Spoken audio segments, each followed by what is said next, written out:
In the summer of 1890, in the high country of California's Sierra Nevada, a wooden trough the length of a marathon began carrying some of the largest living things on Earth down a mountain by nothing but gravity and flowing water. The Kings River Flume stretched from the groves of giant sequoia above Converse Basin down through the Kings River Canyon to the railroad town of Sanger, carrying milled lumber, and sometimes men, at speeds that could reach 60 miles per hour. It was built in 13 months, by hand, in terrain so steep and so broken that its original designer had abandoned the idea of a railroad as impossible. No roads reached the construction sites, no machines lifted the timber, and the trees being sent down that flume were older than the Roman Empire. This is the story of the longest wooden waterslide ever built, and of the men who constructed, operated, and died along it. It is also the story of how a structure that should never have worked ran for 33 years, felled 8,000 ancient trees, never turned a profit for anyone, and accidentally created two of America's most treasured national parks. The flume is gone now, but what it left behind is still shaping the landscape. The problem was simple and brutal. The giant sequoias of the Sierra Nevada grew at elevations above 5,000 feet in some of the most inaccessible terrain on the continent. The trees were enormous, trunks 30 feet in diameter, weighing hundreds of tons, standing for 2,000 years or more. The nearest railroad was in the flat, dry San Joaquin Valley, more than 50 miles away as the crow flew, and separated from the groves by a canyon system that dropped thousands of feet through granite and pine. Getting the lumber out required crossing that gap. And in the 1880s, crossing that gap meant one of two things: a railroad, which could not be built on grades steeper than about 4%, or something nobody had tried at this scale before, a flume, a continuous wooden channel filled with running water, descending the mountain by gravity alone. Hiram Smith and Austin Moore, two San Francisco lumbermen who had purchased 30,000 acres of sequoia groves in 1888, originally planned the railroad. They surveyed the route. They looked at the canyon walls. They abandoned the idea. The terrain was too steep, too fractured, too vertical. A railroad would have required switchbacks, tunnels, and grades that no locomotive could climb. So Smith proposed something that sounded absurd: a wooden trough, open-topped, V-shaped, filled with a shallow stream of water, winding over 50 miles down the mountain to Sanger. Lumber would float down it the way a leaf floats down a rain gutter. No engines, no fuel, no locomotives, just wood, water, and the pull of the earth. The idea was not entirely new. A millwright named James Haynes had built the first V-shaped flume in California in 1867, and smaller versions had carried lumber in the Santa Cruz Mountains and the Sierra foothills. But nothing on this scale had ever been attempted. No flume had ever crossed a canyon system this deep. No flume had ever run this far, and no flume had ever been asked to carry this much material, this fast, through terrain this hostile. Smith and Moore were proposing to build the most ambitious gravity-powered transport system in human history, out of boards. The timing was not accidental. By the late 1880s, California was in the middle of a building boom that consumed lumber faster than the forests could supply it. San Francisco had rebuilt itself after the upheavals of the gold rush and was expanding rapidly. The Central Valley's agricultural empire was being fenced, barned, and boxed into existence, and every fence post, every fruit crate, every clapboard wall demanded wood. Redwood, the term used loosely in the Sierra for both coastal redwood and giant sequoia, was the premium material. It was rot-resistant, straight-grained, lightweight, and strong. It did not warp. It did not burn easily. It was, in the language of the trade, the best building wood on the continent, and it grew in only one place. The Kings River groves were among the richest untapped timber stands left in California. Smith and Moore's 30,000 acres contained thousands of mature sequoias, some exceeding 3,000 years of age, with trunks so large that a single tree could yield tens of thousands of board feet of finished lumber. If they could get it to market, the timber was worth a fortune. If they could not, it was worth nothing, stranded on a mountain, surrounded by canyon walls, inaccessible by any conventional means. The economics were unforgiving. The lumber had to reach the Sanger railhead, where it could be loaded onto freight cars and shipped to market. Without a transport link, the entire investment, the land, the mills, the labor, was worthless. The flume was not a luxury, it was the single thread connecting a remote mountain forest to the economy of a growing state. Cut that thread, and the whole enterprise collapsed.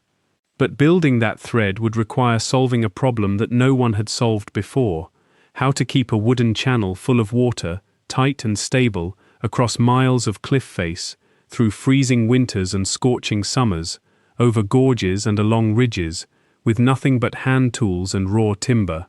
And it would need to be done fast, before the money ran out. Construction began in late July 1889. The first challenge was not the flume itself, but the route. Engineers surveyed the path using the same methods developed for railroad surveys, running transit lines, measuring grades, driving stakes, but they were working in a country that made ordinary surveying feel like mountaineering. The Kings River Canyon is a granite trench carved by glaciers and water over millions of years, with walls that drop vertically for hundreds of feet and side canyons that branch into even more broken terrain. The flume had to maintain a continuous downhill grade, ideally around 3%, though short stretches could be far steeper, while following the contour of the land. Too shallow, and the water would stagnate and the lumber would stall. Too steep, and the water would accelerate beyond control, washing out bends and hurling logs into the canyon. Every mile of route required decisions that could doom the whole system. A curve too sharp would catch logs and jam them. A grade too steep would send waves of water crashing over the sides. A trestle placed on unstable ground would settle, tilting the flume and draining the channel dry. And the route had to be surveyed, staked, and cleared before the construction crews could even begin, which meant men with axes and machetes cutting a trail through standing forest and manzanita thickets, on slopes where a misstep meant a fall of 100 feet or more. Then came the water problem. A flume is not just a channel, it is a hydraulic system. It needs a constant supply of water at the head, enough to keep the trough full and flowing for its entire length. In the High Sierra, water was abundant in spring, when snowmelt filled every stream, but by late summer, the creeks dwindled to trickles. Without a reliable water source, the flume would run dry, and dry lumber in a wooden channel generates friction, heat, and fire. Smith and Moore needed dams, reservoirs to capture snowmelt and release it steadily through the dry months. And dams in remote canyons, built before the era of concrete pouring and earth-moving equipment, meant stone, timber, and labor on a scale that rivaled the flume itself. The construction crews were small, 6 to 8 men at any given section, but the work was relentless. The flume was built in pieces, assembled in place along the surveyed route. At the head of the flume, a portable sawmill was erected to produce the long, knot-free redwood planks that formed the trough. Each plank was 2 feet wide and 16 feet long, planed smooth on the inner face to reduce friction, and joined perpendicularly to form the V shape that gave the flume its name. Where the portable mill could not reach, round timbers 8 to 12 inches in diameter were cut directly from the forest along the route, trimmed and finished by hand, and used for the trestle framework. The trestles were the engineering heart of the system. Where the flume crossed a ravine or spanned a side canyon, timber trestles rose from the canyon floor, in some places 50 feet high, in others 125 feet, carrying the wooden trough above the river on frameworks of pine and cedar that looked, from a distance, like skeletal cathedral arches. 4 men worked aloft on each trestle continuously, balancing on beams and cross braces, while 1 man on the ground handed up lumber. There were no safety harnesses, there were no hard hats, there were no nets, A man who lost his footing on a trestle 100 feet above the Kings River fell the way a stone falls, straight down, without interruption. The flume box itself was assembled on top of the trestles or along the cut benches carved into the canyon walls. Workers nailed the planks to the framing, sealed the joints, and checked the grade with spirit levels. The wood had to be knot-free. Any knothole was a leak, and any leak drained water from the system, reducing the flow and increasing the risk of jams downstream. The redwood planks were chosen specifically for their tight grain and resistance to splitting, but even with the best material, the flume was a living structure. Wood swelled in the rain and shrank in the dry heat. Joints opened, nails loosened.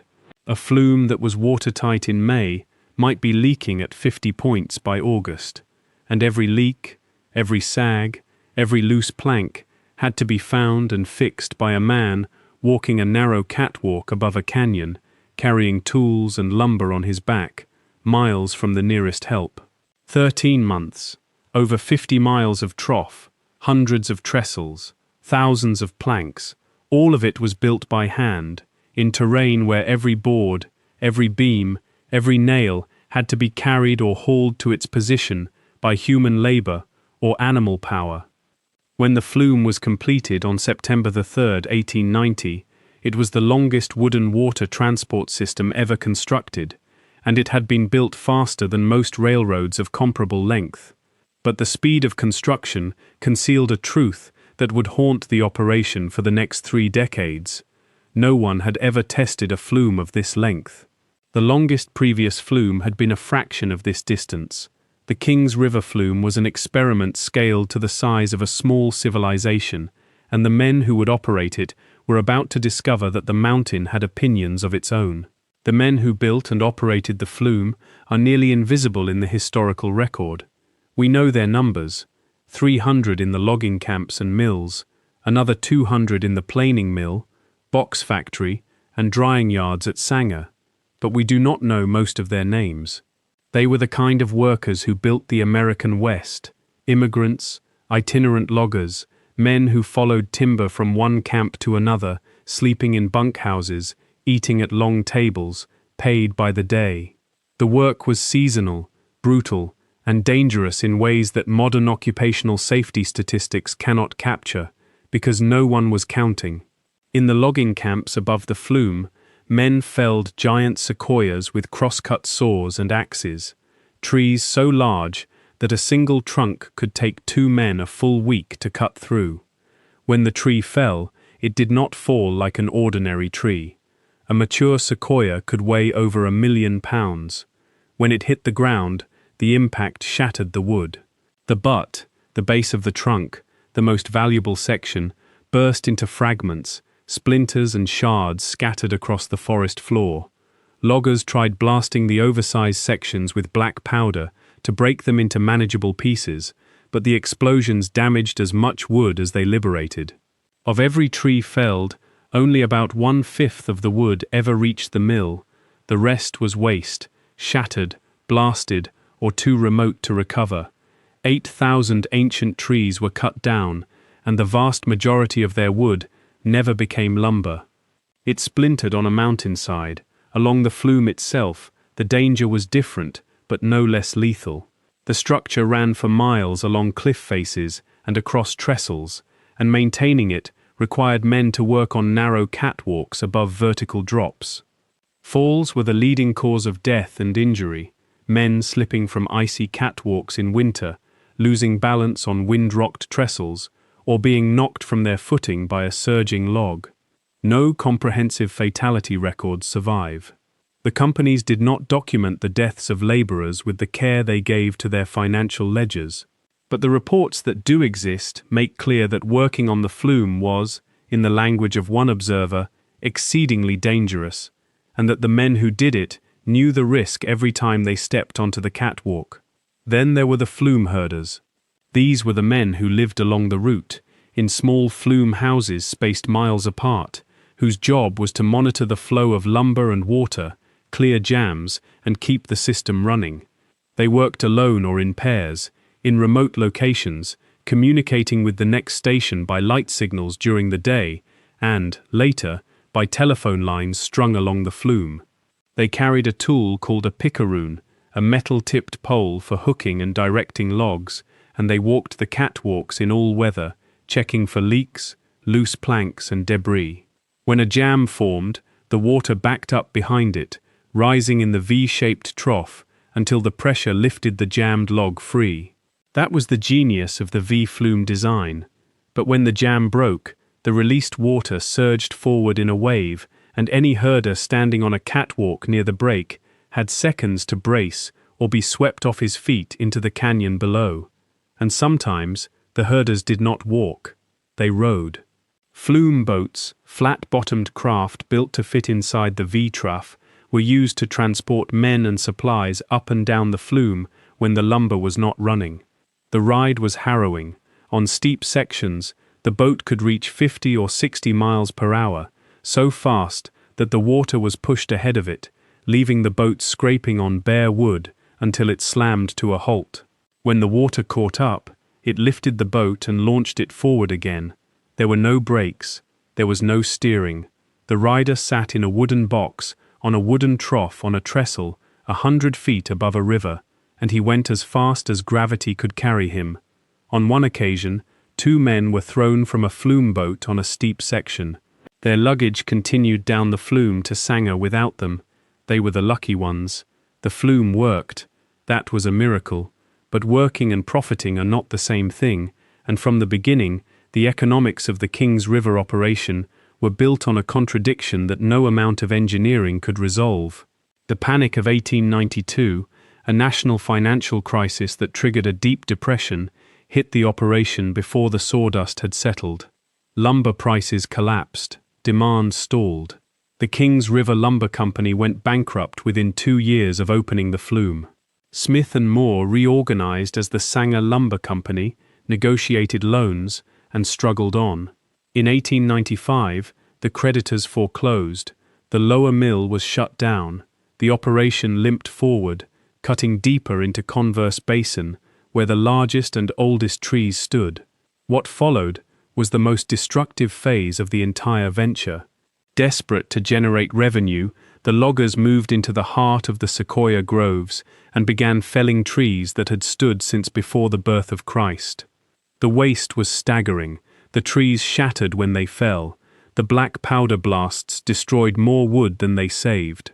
Of the 191 million board feet of lumber eventually produced over the life of the operation, it represented only a fraction of the timber that lay broken and rotting on the forest floor.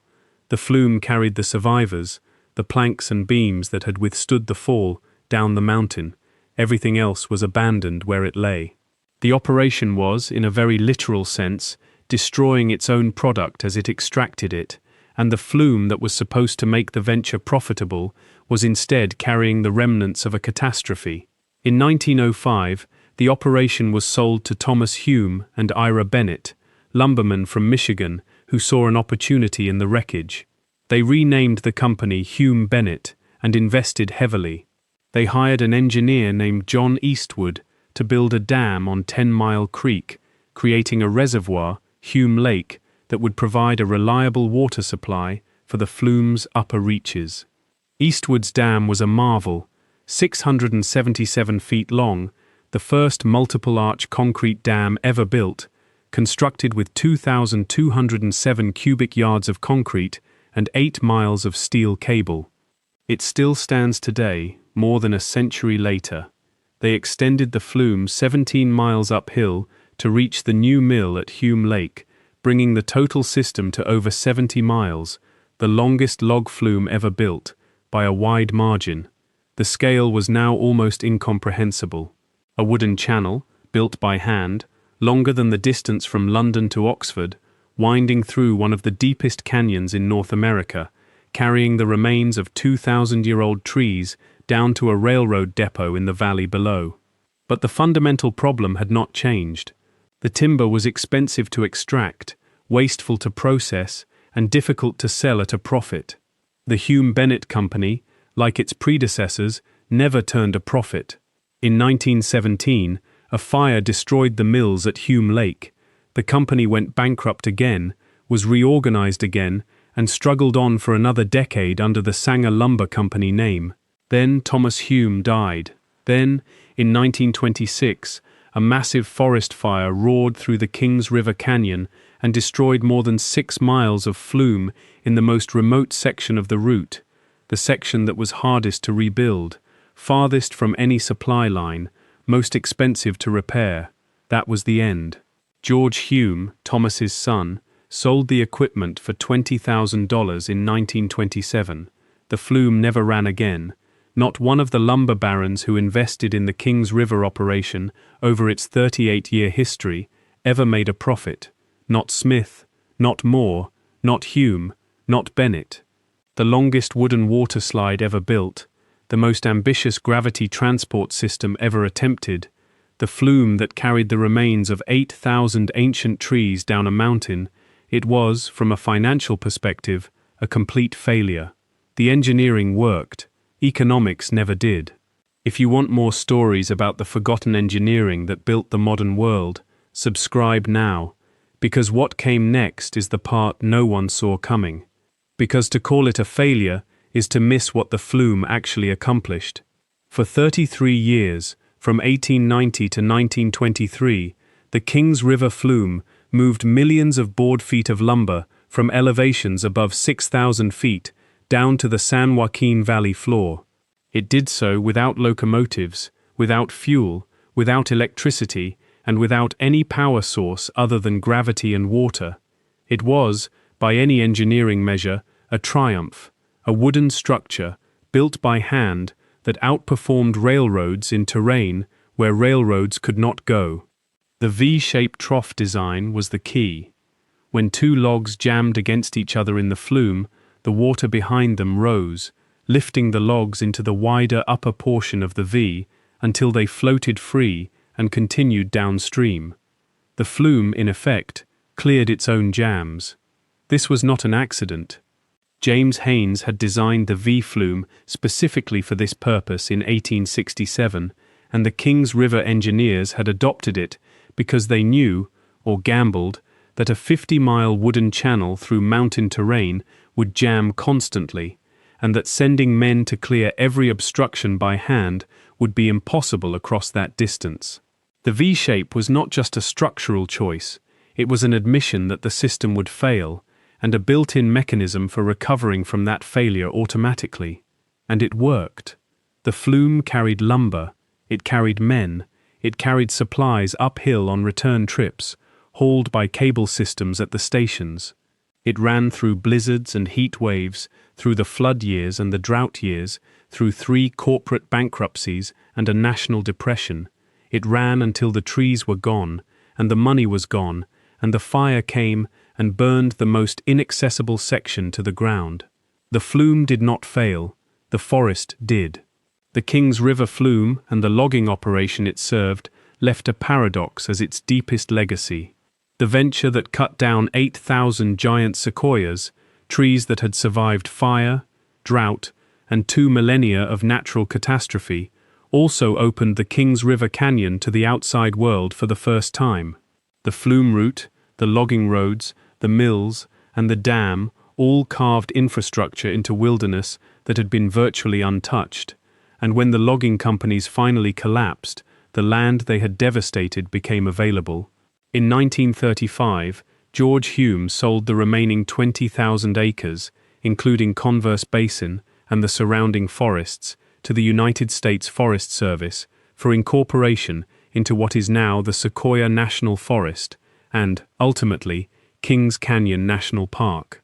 The destruction of the old-growth groves was so visible, so shocking to early conservationists and visiting photographers, that it became one of the rallying points of the American conservation movement.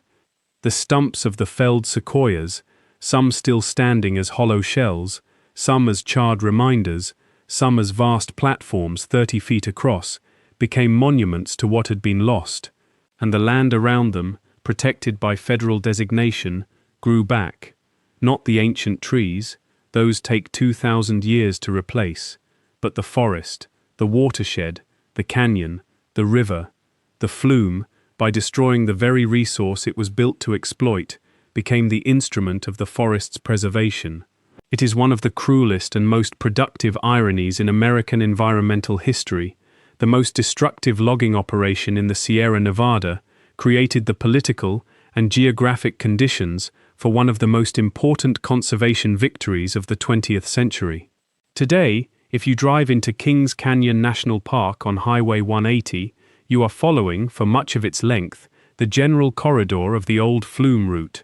The road was built later, on a different alignment, but it descends the same canyon, crosses the same river, passes through the same terrain that the Flume threaded for 33 years.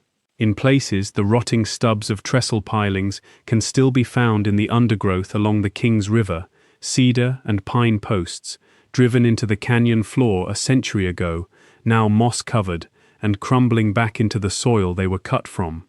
At Converse Basin, the stumps of the giant sequoias remain, arranged in rows like headstones in a cemetery, each one marking where a 2,000-year-old tree was felled and milled and floated down a wooden channel to become someone's fence post or fruit crate. The Hume Lake Dam, John Eastwood's multiple-arch concrete marvel, still stands, still holds water, still serves as the centerpiece of a camp that occupies the old mill site. It is one of the oldest concrete dams in the world, still in use. Almost everything else is gone. The flume houses are gone. The catwalks are gone. The V-shaped troughs, the trestle arches, the portable sawmills, the picaroons, all of it has rotted or been salvaged or burned. The men who built it are buried, most of them, in unmarked graves or in cemeteries that have themselves been forgotten. Their names are not on monuments, their faces are not in history books. They were the invisible scaffolding of the American West, the labor that turned wilderness into commodity, and commodity, eventually and unintentionally, into national park. The Kings River Flume was the longest wooden water slide ever built. It carried ancient trees down a mountain at 60 miles an hour. It never made anyone rich. It employed and endangered hundreds of men whose names we do not know. It destroyed a forest and, in doing so, saved the land around it. And the modern world, the houses, the fences, the fruit crates that built California's agricultural empire, the national parks that draw millions of visitors every year, rests, in ways no one remembers, on the forgotten labor, the forgotten skill, and the forgotten endurance of men who built a river out of wood and sent a forest down it by gravity alone.